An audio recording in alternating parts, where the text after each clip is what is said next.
Good afternoon. I welcome you to this panel organized by IViR, entitled Privacy by Analogy, Lessons from Copyright Law, Environmental Law, Consumer Protection Law, and Compliance with Financial Regulation.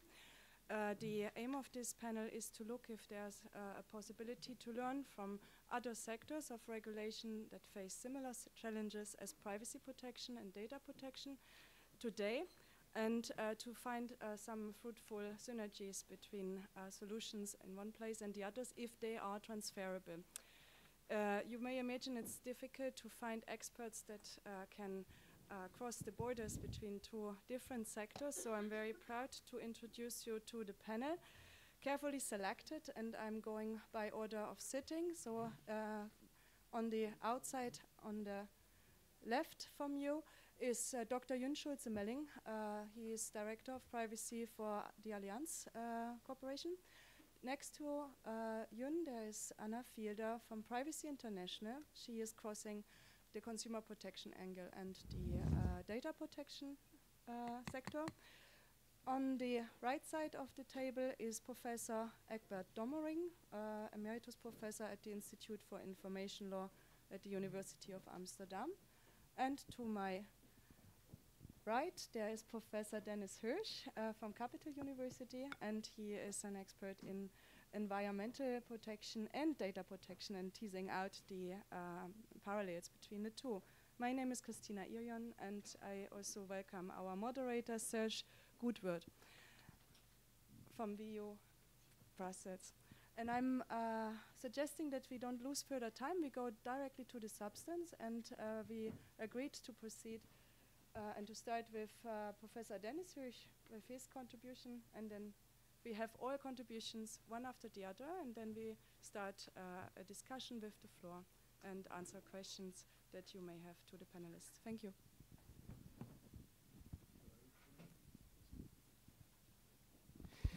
Thank you, Kristina. It's really a pleasure to be a part of this panel, particularly to be a part of this panel because it was really an analogy that got me into privacy law. I spent the first part of my academic career as an environmental law professor. I was primarily focused on regulatory theory and environmental governance.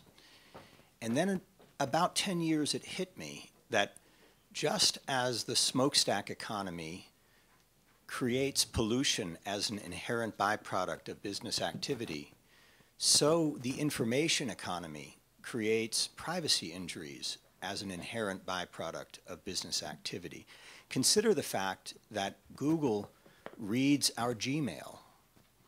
Each time it does that, it imposes a small privacy injury on each of us.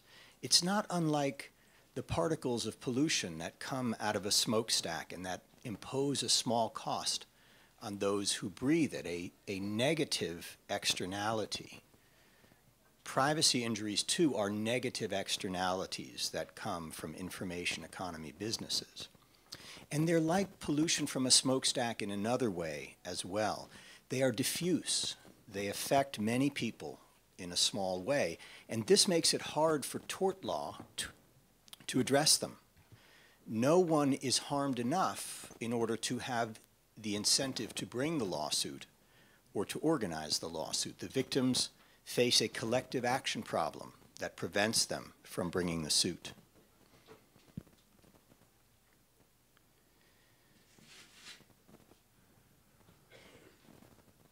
Now, this is a problem.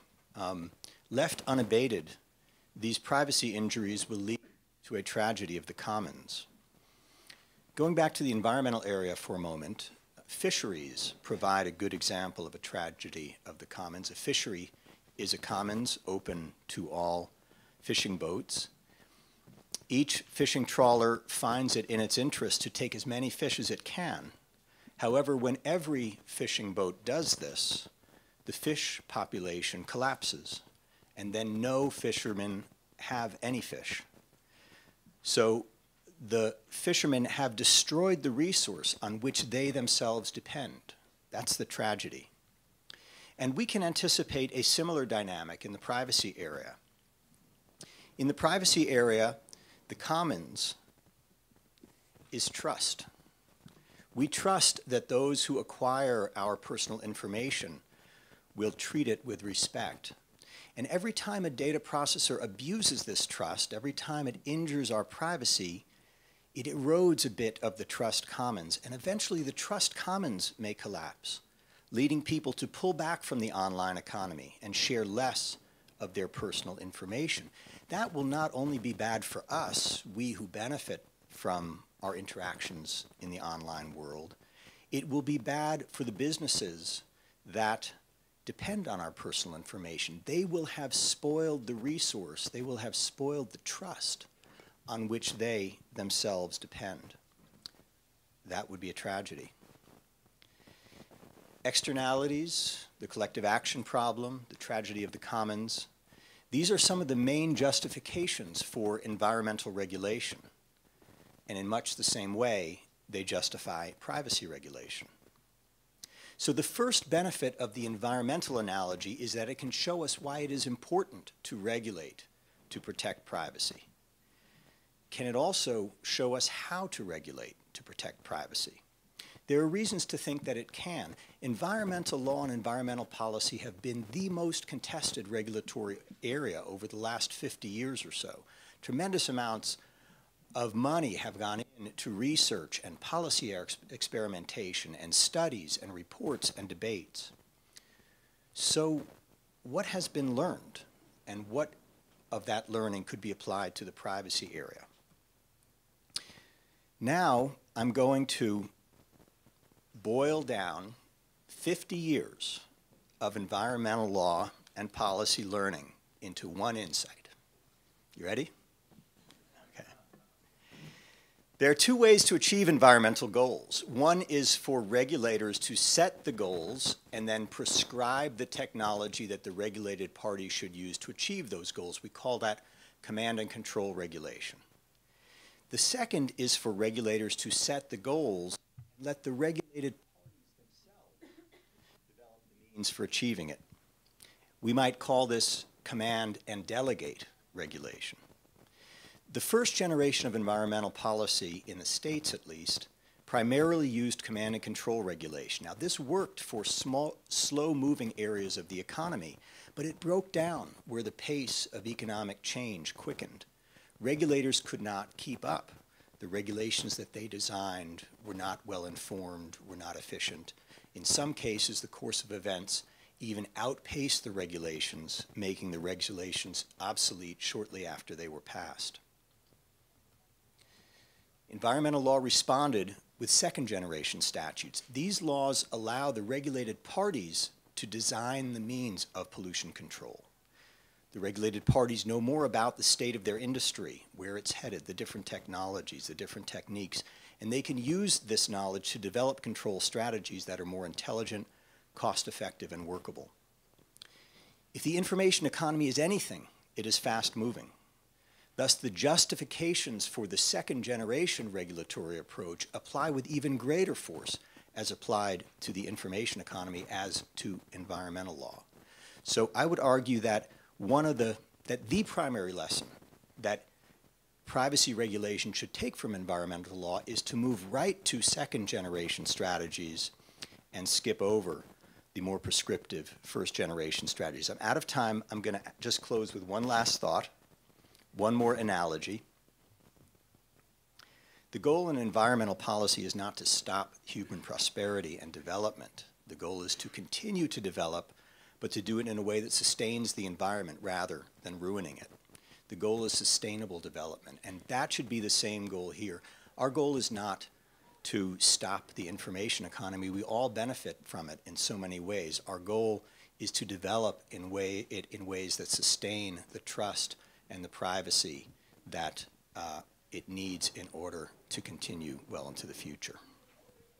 Thank you, Dennis. And the floor goes to you, Schultze-Melling.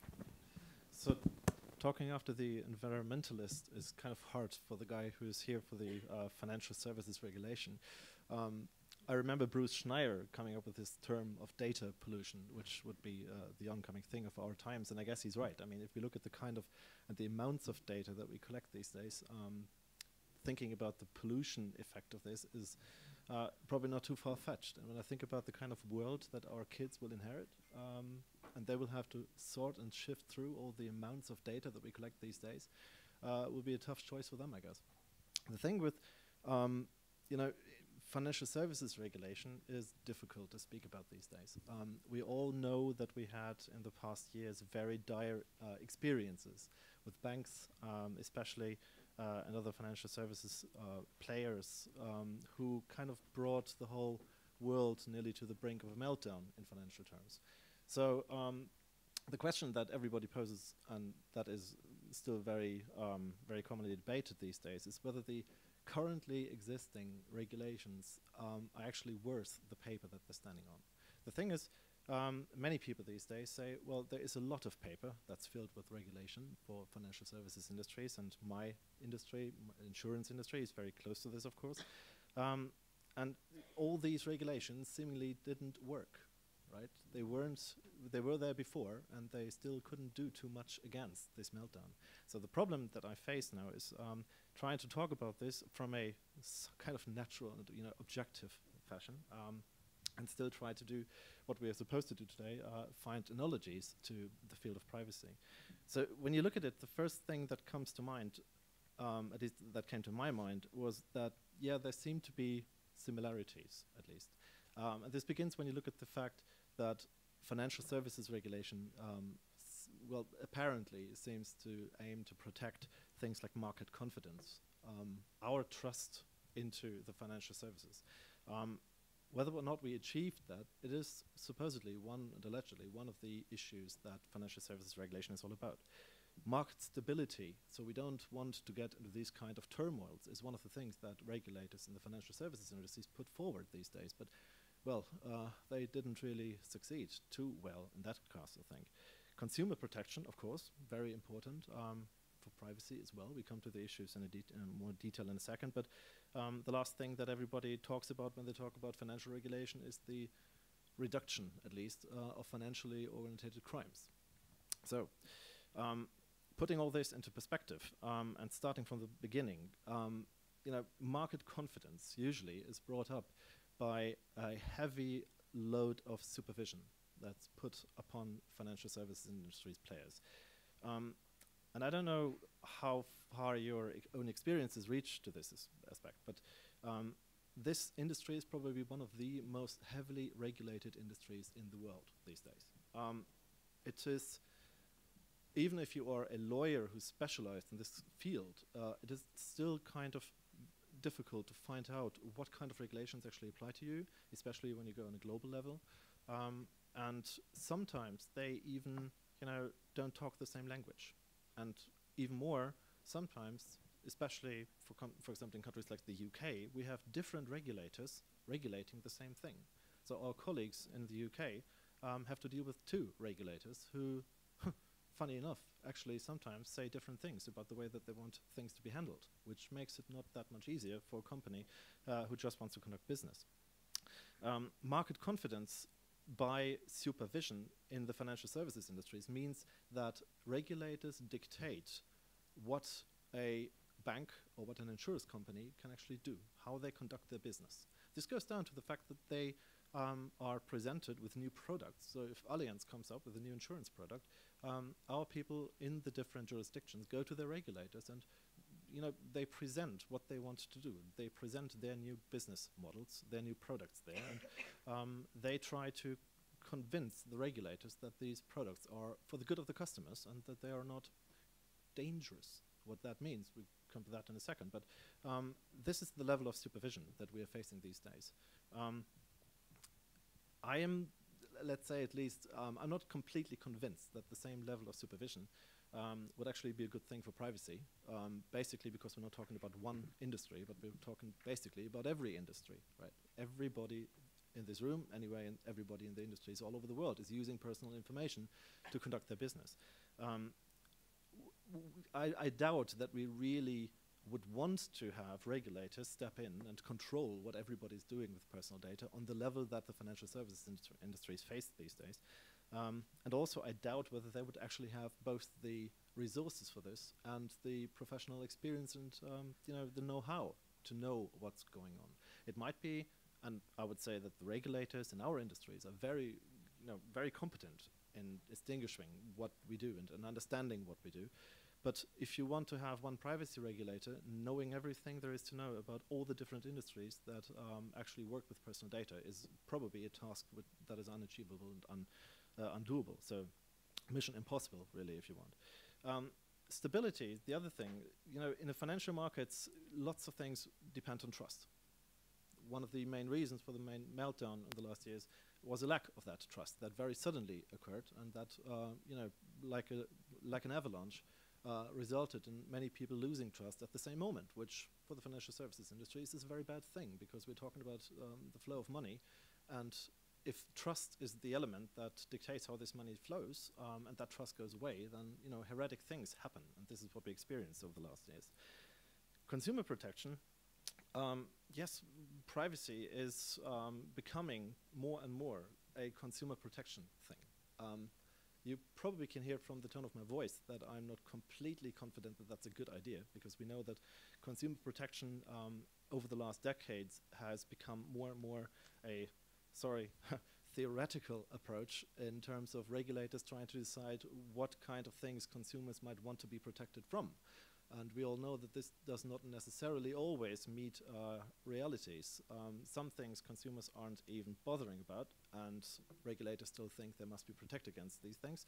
Other things consumers actually care about, and the regulators close their eyes and don't do anything about it. So, consumer protection is a very difficult and very, very political thing these days, of course. But my personal opinion is that this goes in a difficult direction, and I would not want to have this reflected completely on our field, which is privacy and data protection.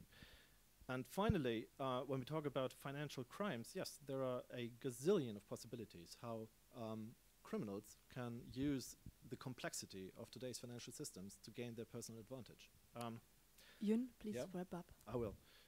So the thing is, there is, of course, and we experience this in an increasing level, a criminal aspect to using personal data these days. It's not so much anymore just about doing your job, it's that people actually try to use personal data and try to gain personal data for their own financial benefit, really. And not just talking about hackers who sell these things to the people who actually owned that data before, but we can talk about the criminal effects of data brokerage and all these kind of things.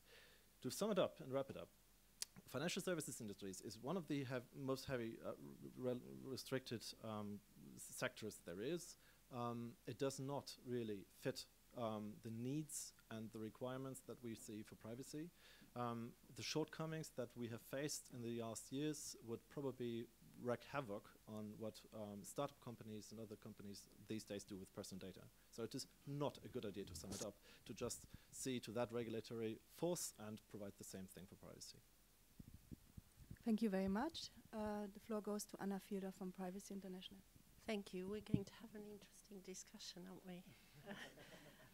I've got some pictures for you, if I put them on. Yeah. I don't know, you're probably all experts in data protection, but I don't know how many of you are experts in consumer protection. So I thought what I'll do, give you a lightning comparison between the two areas, and then at the end concentrate a bit more on what matters most and cover what lessons can be learned, and in fact what can be done under the present regime that we have. So can you put your hands up, those of you who know what consumer rights are? Oh wow, that's impressive, yeah. That's a lot. So there's, as you all know, there are 8 basic consumer rights under the UN regime, but from our discussion point of view, the ones that really matter are safety, choice, information, to be heard, redress and education. And also consumer protection, just like privacy, is a fundamental right under the EU Charter. So they are both fundamental rights, and in addition, consumers have certain rights. What does that mean in terms of consumer protection laws and rules? there's a body of consumer protection laws intended to ensure well-functioning markets, recognizes the asymmetry of information between providers and consumers, and increasingly recognizes behavioral biases. You know, for example, there's been a lot of talk in consumer protection about the hot button issues when you agree to a contract and so on. And the fact that consumers accept default terms and so on, they don't treat terms and conditions. Emphasis on transparency and fairness of contracts, trading and promotions, prohibition of unfair and deceptive acts, and rights to change mind, detailed rules on how all this to be provided. So we have a whole body of legislation because there's so many sectors that apply to consumer transactions, and they include all that list that you see on the screen. The Consumer Rights Directive that in fact deals with all forms of contracts, unfair commercial practices, unfair contract terms, misleading and comparative advertising, general product safety.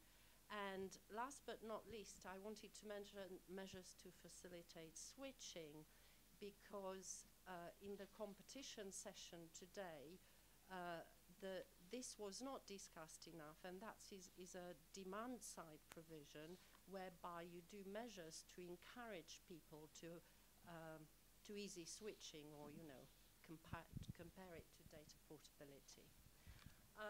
So now we go, obviously it's no use having rules without having an effective enforcement and redress regime. And whereas consumer protection enforcement by national authorities varies between countries and across sectors, I mean financial services is one sector, for example, according to the resource and powers given to different authorities. But overall, the personal redress infrastructure is extensive. We have ombudsmen in most countries, we have other ADR mechanisms, and we have a new ADR directive. We have class action in quite a few countries, and a network of consumer organizations that fulfill a very important advisory, information, and watchdog support role, and command very strong levels of trust. And I've put the figure there. If you look at the research figures across the EU, consumer organizations' highest trust rates, higher than government and much higher than business. And then of course you have the European consumer centers that act as focal points for cross-border consumer complaints.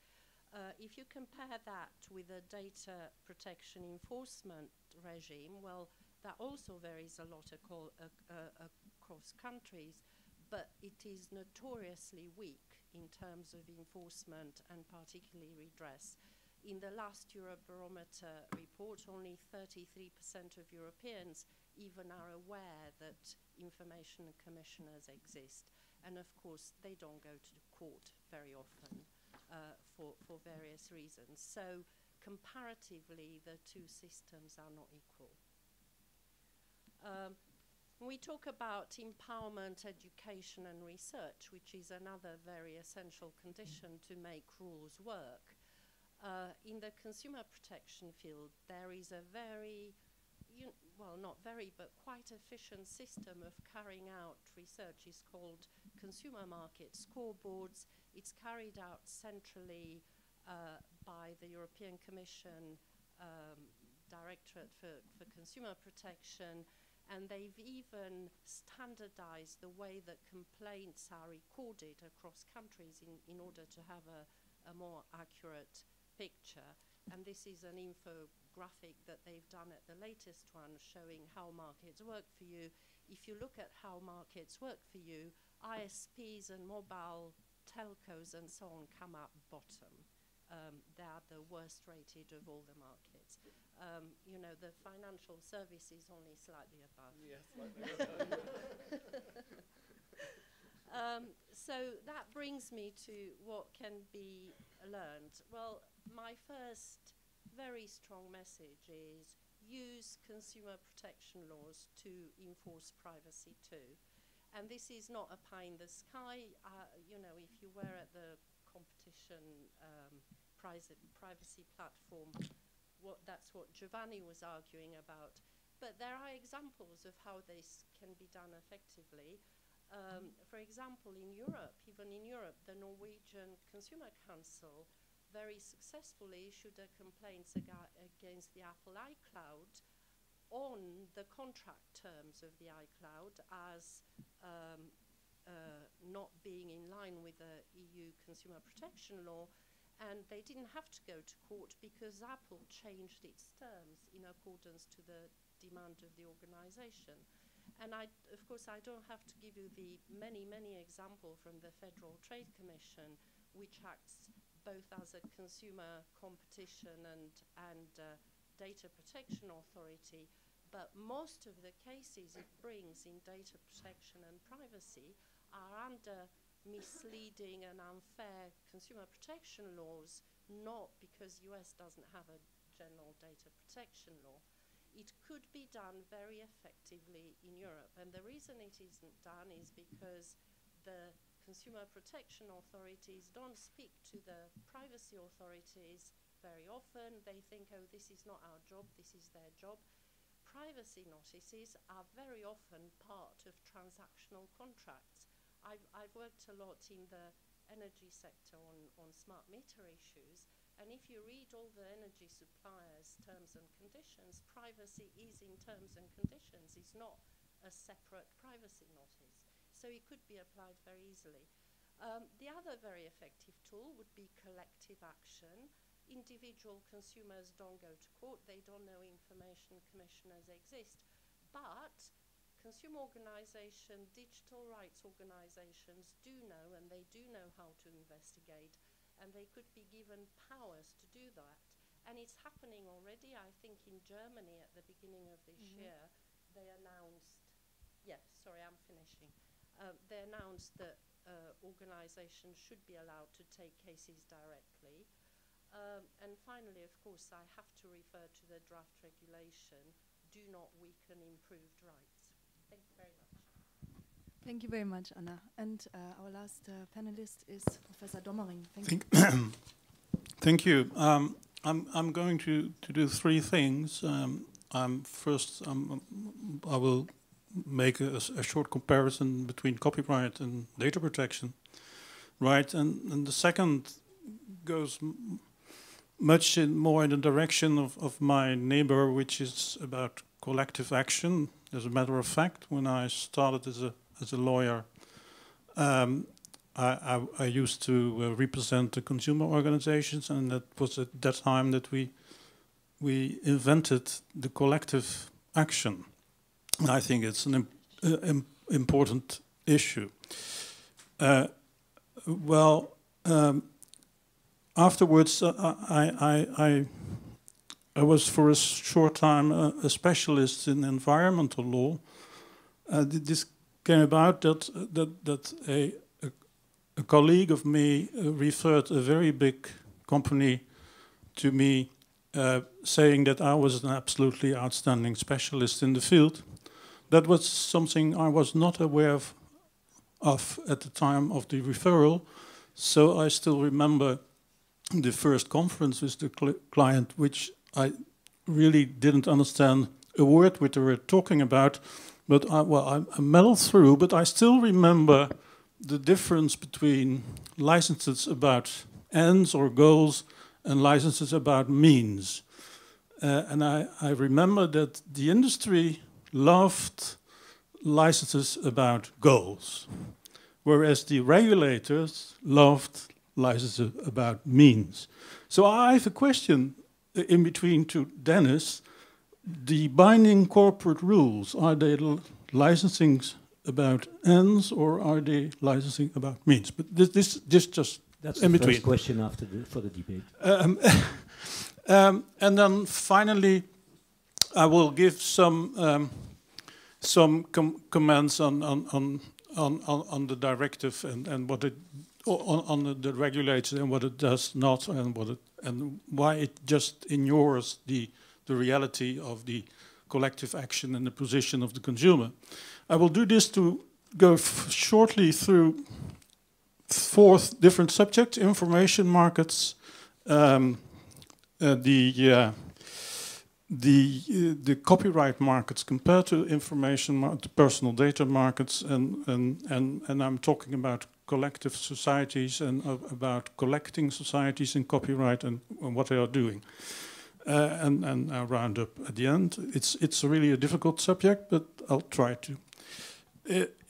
The information markets have certain characteristics which we call two-sided markets.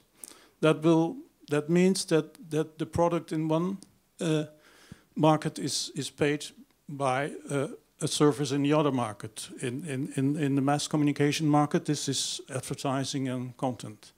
That has to do with the characteristics of information, that information has to be shared by many people because then it becomes more valuable. So the characteristic of an information market is really that it's connected with different markets. On the commodity markets, the old commodity markets, advertisers targeted selected audiences on the basis of anonymous group data sold by direct marketing companies.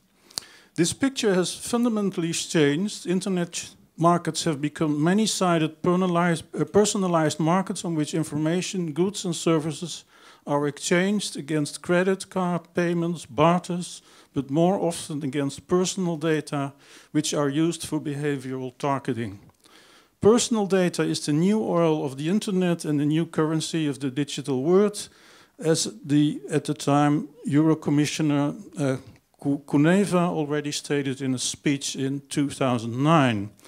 They are failing markets, not only in terms of transparency, information equilibrium, and bargaining power of the consumer, but also in the terms of the economic value that is provided to the consumer, if any value is provided at all. A striking feature is also that it concerns millions of small individual transactions. The European draft privacy regulation totally ignores this new reality. It still rests on the paradigm of an individual fundamental right and an autonomous individual that exercises his fundamental right according to his own free will in some sort of metaphysical vacuum. This is what in the considerations of the directive is. It talks about equivalent powers and the freedom of informed consent and all that sort of things. Now, let's try to compare copyright markets with personal data markets. In a very early stage, copyright had to cope with the market reality of millions of small transactions that involved copyright that could not be enforced by individual authors. Thus came the collecting societies into being, paid by what they collect. Collecting societies nowadays have developed into powerful bargaining parties in the collecting and distribution of payment for millions of small users of works of copyright, copies, electronic use, etc.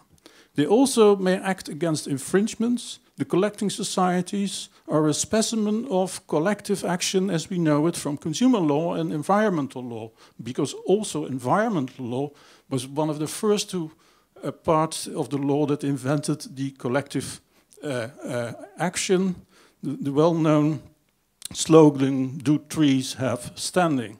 Again, the idea of a collective representation of data subjects in the stage of the negotiation of market conditions and return of economic values is non-existent in the draft regulation. In the procedure, where there is a consent by the data subjects, they are absolutely non-existent. So if you look at the conditions of consent, it's the individual that acts. But also at the procedures for adopting and certifying codes of conduct and the approval of binding corporate rules, the data subject or his collective representation is not at the table. The companies which control to process data set the rules. Look at the articles on codes of conduct and on the binding corporate rules, the associations and other bodies representing categories of controllers or processors. That are the parties at the table. There is no representation of the consumer. And it is the same with the binding corporate rules. The data protection regulation only accepts the collective interest of the data subject as its right is already or threatened to be violated, but they are considered as organizations of public interest, not as collective of data subjects. Article 73, the right to lodge a complaint. Section 2, any body, organization or association which acts in the public interest may also lodge an appeal. There is no consumer organization there in the picture. My third part, have collective societies of personal data anything to collect? Data protection law thinks in terms of fundamental moral rights that are not to be traded. I think that again we can learn from copyright, which makes a sharp distinction between moral rights not to be transferred and transferable economic rights. Convictions and sensible data are moral rights. Consumer preferences, and that is what the companies in the market are after, in the first place have an economic nature. Do they have sufficient tangibility to transfer it like a work of copyright? I think they have. Copyright has lowered the standard by making any piece of information that bears a personal stamp eligible for a work of copyright. If you look at the definition of personal data, this is precisely what makes the definition of personal data. I noticed in one of the panels this morning that I think it was Margot Kaminsky. He said that because of the low standard of privacy protection in the United States, they now try to reframe cases in terms of copyright because they have a better protection. Please conclude. Yes. They are information like a work of copyright. This means that the transference of personal data is not the transfers of a material object, but the non-exclusive license to use the personal information during a preset of conditions during a prefixed time in return of some sort of payment. Well, to round up, I'm not arguing that collective action in the market of personal data should replace the surveillance by a public authority as defined by the draft regulation. We certainly need that, but these authorities cannot regulate the millions of small transactions. They tend to go after the big fishes like consumer authorities do. I'm fully aware there are a lot of practical problems, but I think I attended another panel about the dynamic data obscurity, and I was struck by the fact that the thinking of making the identity of the data subject separate from the economic data he is going to trade or deliver to another party. So there is a new idea about making the economic value of the individual separate from the moral value of the individual, and also try to find out technical means for that. Of course, the problem, and that's my last remark, of the internet is that we have, for the of the internet and of the privacy regulation, is that for the moment we have collective organizations who protect moral rights, but we don't have really a collective tendency or organization structure at the internet yet to find a sort of a new phenomenon of a data broker. But I'm absolutely convinced that in a market that has such huge information asymmetries, you really need new middlemen. And I was relieved by the last remark of the Norwegian regulator, the other panel that was in the Grand Hall. He said, well, he said, what shall be done? He said, well, he made 8 bullet points. And he said, well, regulatory bullet points. And he said, well, I don't think it will work, but we have to do it. And then the last bullet point was we need to give the data subject the power on his data, give him back the power on his data, and we need new data brokers. So that's really a specialist who thinks in the same terms. So that's it. Thank you very much. That was all very interesting. And I give now the microphone to the moderator. Yes, I'm not going to take the floor myself. I heard so many possible interesting points of controversy that I first would propose the panelists to ask each other a question, because, and I think Egbert already started with that. So maybe Dennis, maybe first an answer and then a question. So Egbert asked me whether BCRs are first generation or second generation, essentially. I think they're a combination. They are a form of code of conduct.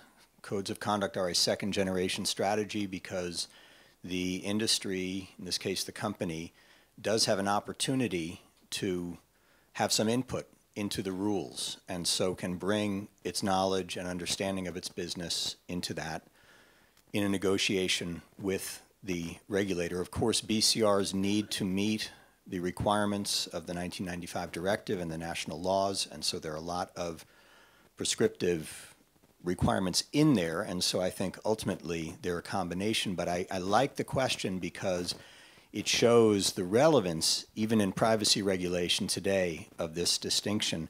And if I can pose a question to my fellow panelists as well, it seems to me that the talk of the need for collective action in this area is a reflection of the fact that there is indeed a collective action problem in the privacy area as in the environmental area. So it fits very well with seeing the environmental analogy. And as to my other fellow panelist, this example of the financial markets depending on trust, and trust getting eaten away, and trust collapsing, and the markets collapsing, I think is a perfect example of why we need to preserve the trust in the information ecosystem. Because if we don't, just as in the financial ecosystem people started withholding credit, people will start withholding their personal information, and we could see a collapse of the information economy, not too different from the one of the financial economy. So in contrast to saying that that's a reason not to regulate, I think the fact that financial markets are regulated to preserve trust is exactly a justification for, shows the need to regulate privacy, personal information use to preserve trust. And it's not whether we regulate, I think we need to regulate, but how we regulate. And we can regulate in ways that are burdensome and duplicative and don't make sense, or we can regulate in ways that are intelligent and flexible and do make sense, but the need for regulation is there. Jim, I see that you already have taken the microphone. So I do have to, right? No, the thing is, I don't think that we shouldn't regulate the privacy market or the information market. That's not the point. I don't just think that we shouldn't regulate it the way that the financial services industry sector is regulated, because they try to regulate a system. They try to regulate if you want, a scheme. And I don't think that that is what builds trust. I think the thing that really builds trust is the actions of the individual companies who actually are in a direct competition for the trust of their users and of their consumers to get their information. So I think it's better to focus on things like transparency. In the financial markets, we have a very intense regulation in terms of how to convey information, for example, about the risks of a particular finance product to the consumer. If you want to buy shares of a company, and if you buy these not online with your proper broker, but if you go to actually a bank and tell them I want to buy shares of Microsoft, for that matter, they are supposed to tell you, well, Microsoft is a kind of a stable corporation, that's fine, but if you want to know exactly, there is a certain risk to this, which is inherent to all kinds of these shares of companies. You can lose all your money. Now, this is a thing, or the second example, the kind of advice people have to give to consumers.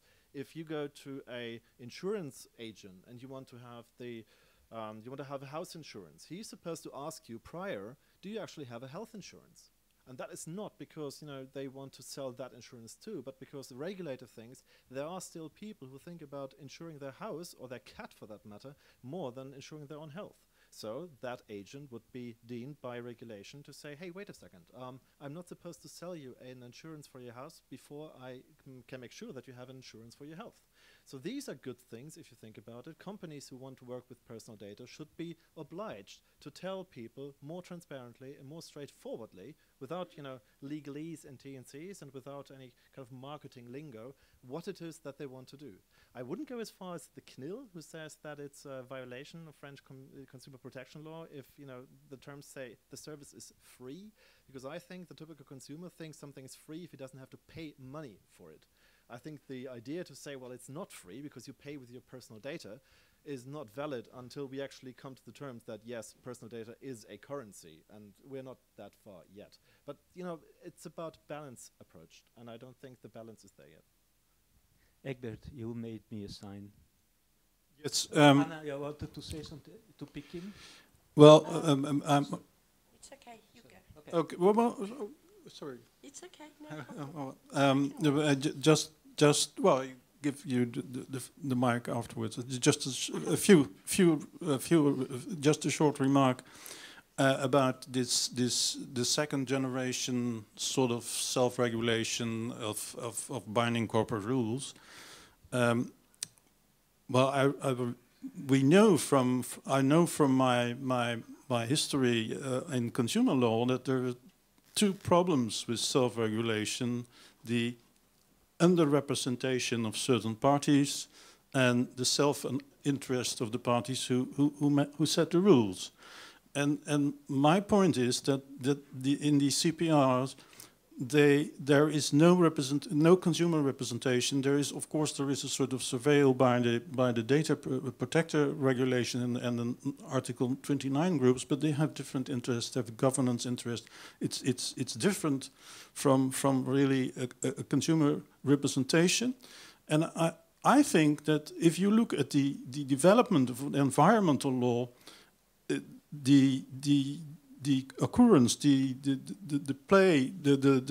occurrence of public of environmental interest groups, collective active groups, really have changed the picture very much.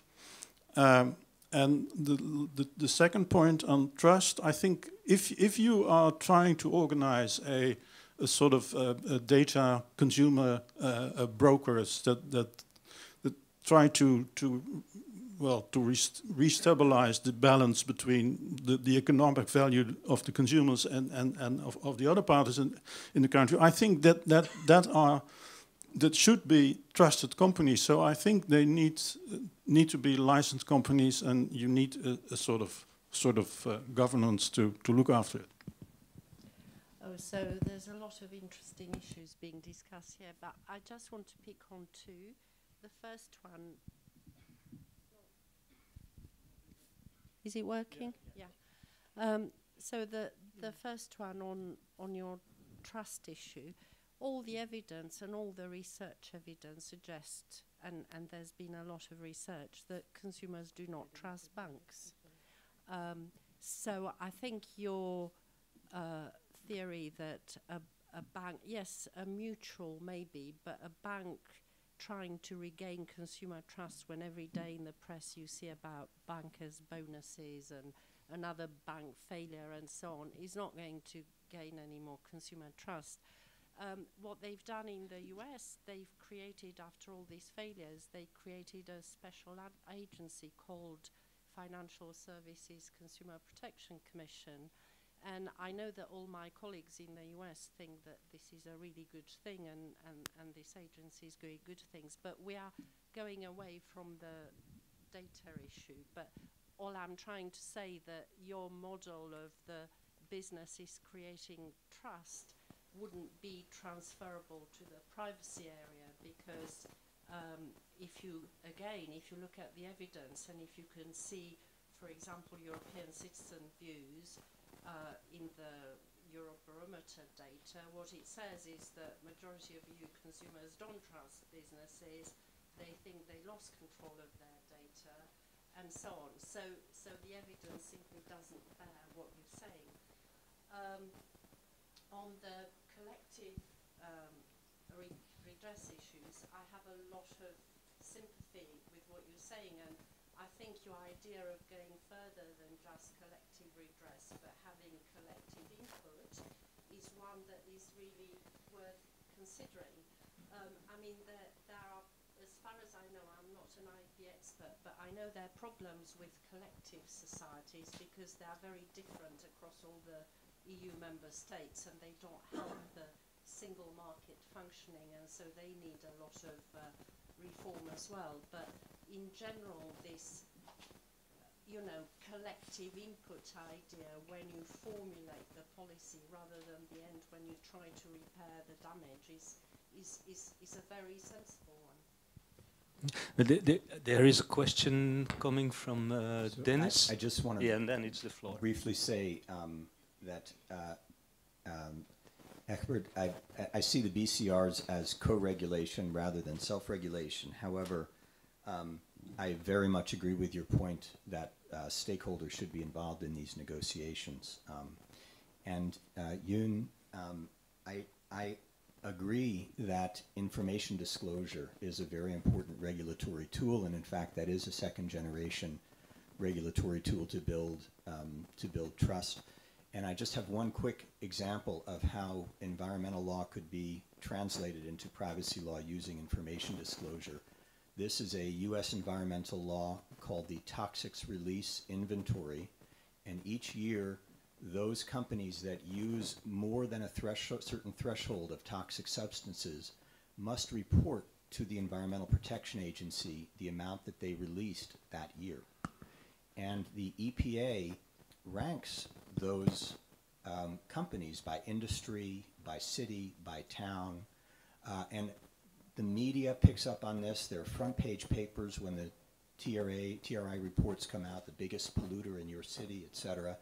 No company wants to be on the top of that list. Okay, this is pure information disclosure. There's no control technology requirements. There's no even outcome requirement. It's just disclosure, and it gives these companies a serious incentive to reduce their use and release of toxic substances, and indeed, in the first 10 years of TRI, toxic substance releases went down by 45%.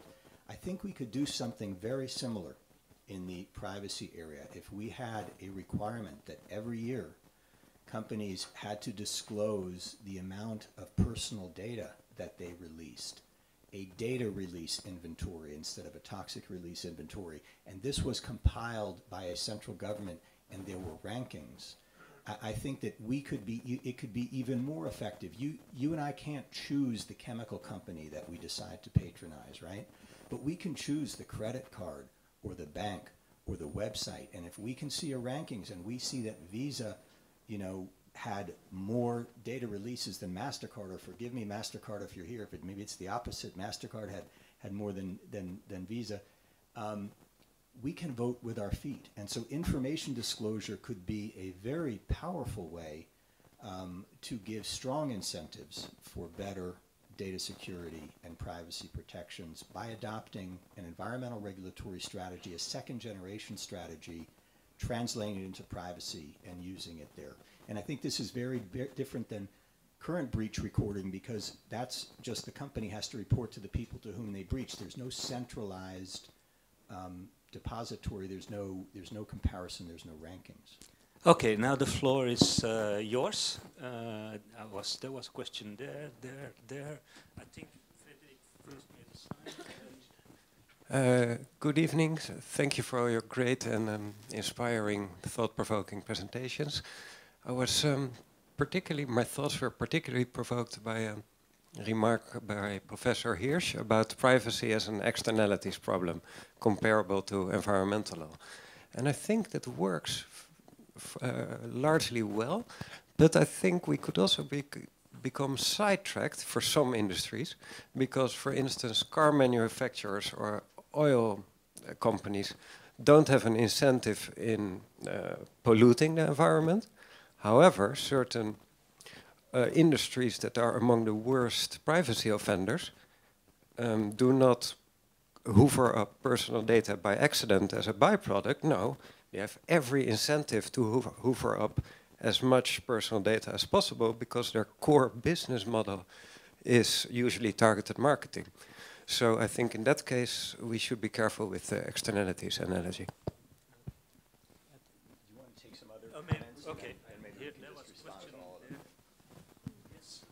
them. My name is Elias, Health Market Science. And Dennis, I wanted to pick up on a point you made, the last one. And you're talking about the ranking and applying that in the privacy arena. And and I was also reflecting on your earlier point about the environmental regulations and sort of setting the goals and then allowing the industry to set the means of achievement.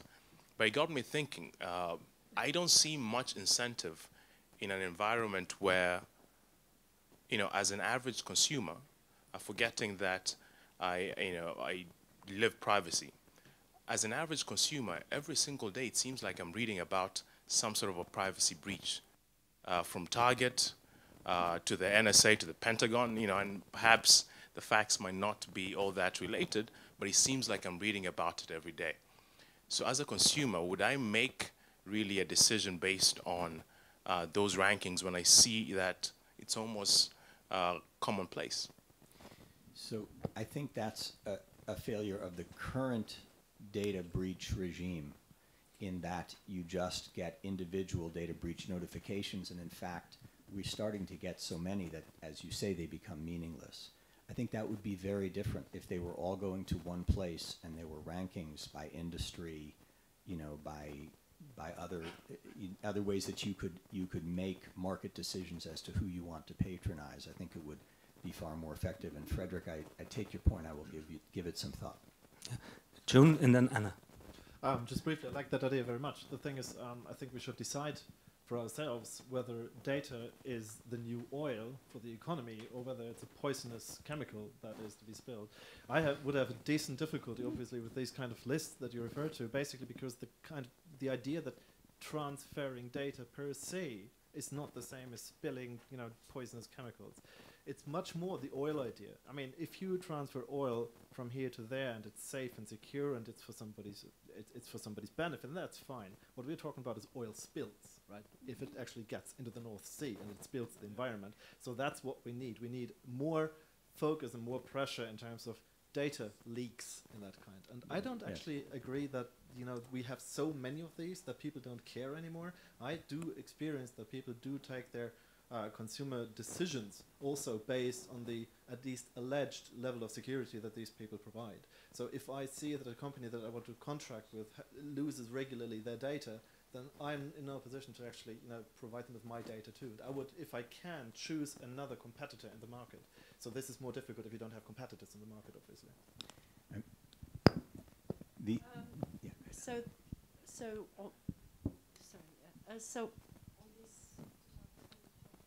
Carry on. Yeah.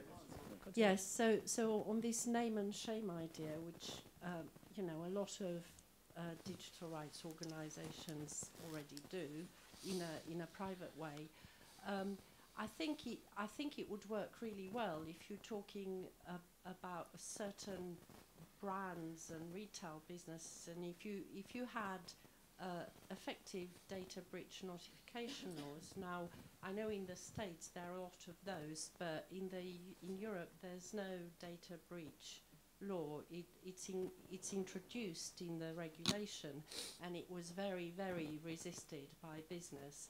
But at the moment it's patchy. It depends on the member countries whether they do that or not. And some information commissioners do publish breaches. I mean, in the UK, for example, most breaches come from government departments. So, what do you do with those? I think we're talking about businesses, but, public services and government departments hold a lot of our data. I mean, including a massive breach of the whole population that received child benefit that was left on 2 CDs or something. Well, just a very short remark, and I think it would be very helpful if you could organize class actions to incur damages, because that's a very classical way, according to economics, to internalize the external negative effect. Yeah, I'm Stuart Dresner from Privacy Laws and Business. Anna Filder, you referred to collective action. I know a few years ago, BEUC, the European Consumer Organisation, conducted a very good study on collective action in the consumer area. And I'm wondering whether there is any new studies going on about collective action in the data protection area. Obviously, this is an issue on the agenda for the EU data protection reform agenda. So I wondered, we're trying to do some research in various countries on what's happening in civil litigation, collective action. We know about Max Schrems and Europe versus Facebook, but are there other examples in other countries? Any academic work being done on this? Perhaps people could come and see me later, or perhaps we could collect it together, because actually this is information which would be very interesting. Yeah. That study was carried out in connection that the Commission at one point wanted to introduce collective action across Europe. And in fact, all the consumer groups were strongly campaigning for it. And the studies were done both by the Commission and BEUC to show which countries in Europe have it. And when they have it on all fronts. But in answer to your question, I'm not aware of any studies being specifically done about data protection, collective redress. Next question here. It would be very interesting. Okay. No. Hi, so I'm Raphael Gerrit, researcher at VUB, and I have 2 points to make. So one point is a question to Dennis Hirsch, because you mentioned your last point about the register and the ranking. And my question is, in the current EU directive, we have Article 18 on notification to regulatory authorities and Article 21 on the obligation to have a public register of every existing data processing operation. And it has been hailed as inefficient, as useless, and as just administrative burden. And this is the reason why we now have proposals for privacy impact assessment, data protection officers. And so, yeah, I was just wondering if you have any comments to make on that. And my second point is to the panel in general, because you addressed the idea of data being the new oil, and how what is the harm, what kind of processing is harmful. And if you take the idea, I mean, this has been also ongoing in the environmental debate, the issue of personal responsibility. And for instance, if I take my car, well, I am polluting and I'm contributing to, I'm damaging the planet just by using my car, or using electricity. But as such, is it harmful or not? And this is a very tricky question, and so maybe we can reflect on that with respect to data processing. Thank you. So in answer to your first question, I'm not too familiar with that, how that requirement has played out. I think this would be very different. Along the lines that Jon was mentioning, this would be a annual report of the amount of personal data inadvertently released or spilled. And that's the relevant figure. For comparison purposes, it would be one report per year. It doesn't strike me that it would be unmanageable from the business's perspective or from the government's or the public's perspective to get a handle on that. And just in quick reaction, data is the new oil.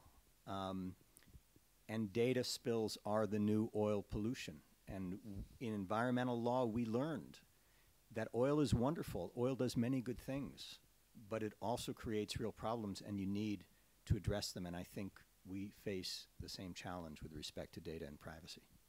Coming to the second question, just briefly, I like the idea of being, yourself responsible for your own data very much, because it's one of the core fundamental principles of data protection, not only in Europe but around the world. And actually, I think we're on a good way. It's the same as environmental pollution. People nowadays are more and more aware of the ways that they participate in the whole process. We all try to save energy, we all try to save water, we all try to do our deed. And actually, if you transfer this to privacy, it is kind of the same thing. We should all be more aware of the risks that are there for our data. We should try to limit our spilling, if you want, of this data, but only if we really are considering that as a bad thing. If I want to use an online service and if I'm content with that, then that's fine. If people do things with my data that I'm not aware of, then that's bad and I shouldn't use the service. In direct response to this, on these personal responsibility issues, this is fine if you know exactly what's going on. But what I was talking about before is this massive information imbalance between consumers and businesses. How would you know how many cookies are planted on your computer? Who is following you around the web? What other data is mined? So, you know, you can to a certain extent, but you can't all the way. It's not possible. On the second question, I'm not talking about harm. I'm talking about what we call in copyright a non-exclusive license to use information that is your property, and of course it's information that can be copied. But I think the construction is exactly the same as in copyright. That you ask a payment for well, let's say, I think in this case, non-exclusive use of your data, and well, so the issue of harm does not occur at that stage of the transaction. There is a question there, but I cannot resist asking the question in legal terms. What does it mean, your data? Okay, that's a question. It means my the data that have economic value, my preferences, my the sort of marketing information that is linked to me as a consumer. That's interesting for the other parties in the market. I agree, but that, in my opinion, is an economic explanation. Yes. What's wrong with economic explanations? Well, you need to translate them into legal. Well, but I translate it into legal terms in the same way as it translated in copyright that was invented in the 18th century. Yeah. We can continue that debate later. There was a question.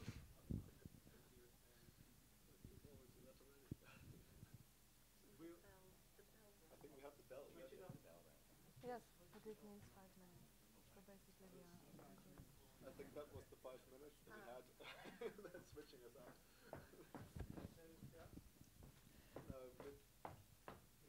I think the battery is off. Thank you. Peter Kruijk from Liedekerke in Brussels. Just a question. It's precisely on the same topic of data having economic value and so on. I really like the idea of transposing the concept of collecting societies to personal data. And perhaps it could actually resolve the question that we'd seen in the previous panel in the Grand Salle about consent and then indeed making the difference between what people do with my sensitive data and what people do with my commercial data, that we could make a distinction.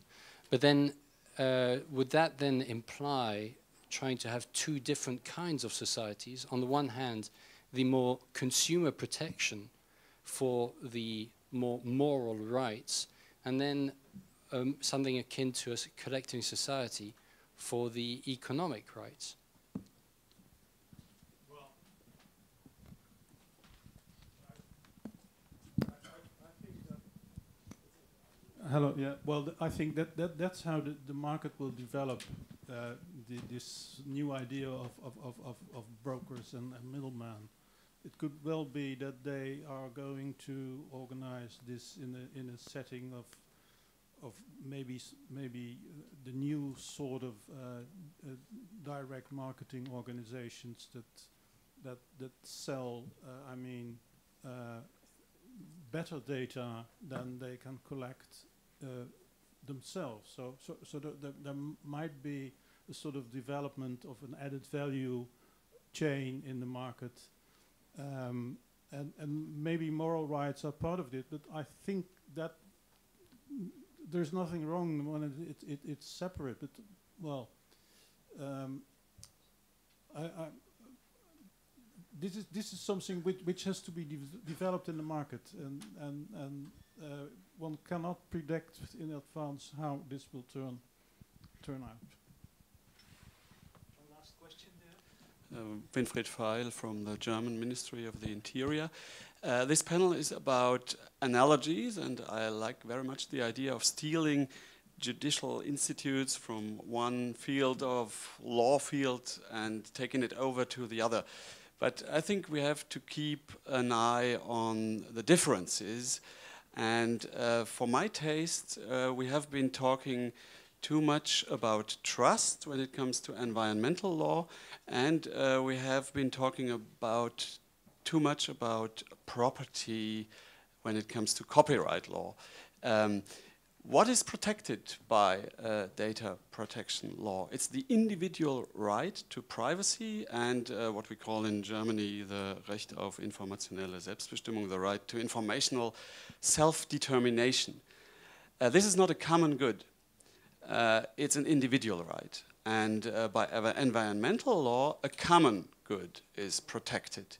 So the common good is the mass of fish, and overfishing diminishes the common good. But data are not a common good, but a personal right. And it's not a property. And then when we come to copyright law, my data do not belong to me. I do not have the right, a right on my data. Data protection is only a means that has to secure, has to protect my privacy, my right on informational self-determination. Thank you very much. I think this is a perfect concluding note, actually. Thank you, really. I'm also myself at pains with this oil analogy, I have to say, because it's not just the spills that we need to get control of, but also the way of how oil is processed, our data, because also these aspects deserve a certain restrictions, and that's the whole point of data protection regulation today. So I thank all the panelists for their very valuable contributions, these various aspects that we could see. I see some convergence around the idea of collective redress mechanisms, and then a lot of different opinions here on the table. But I thought we kick off this idea of looking a bit what works elsewhere. Thank you very much, and a good evening.